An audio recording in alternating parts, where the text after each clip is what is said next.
I want to talk about the leader's gap. Everybody, Okay. I want to talk about the leader's gap. Every one of you who is leading, right? You must have a gap between you and your team member. That gap, it's what makes you an outstanding leader. That gap is a gap where they want to be like you, but they think like, che, we have listened to this leader so many times. What else is new? Then suddenly you come tonight, man, I never heard of this before. Like where, like Krishna, you have come many times already, right? Hey, we don't goreng old vegetable, no, it's fresh.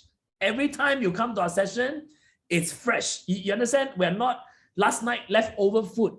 So as a leader, you must always have that magic trick under your sleeve, right? That you still have some more to give to your team members. And your team members can never guess you. So when it comes to that leadership gap, you must create that gap.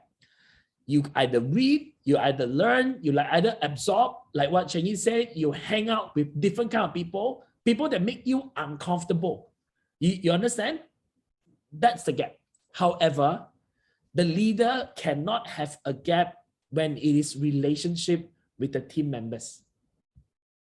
There ought to be a leadership capability gap so that they will always want to look up to you, but there cannot be a relationship gap that they don't dare to talk to you.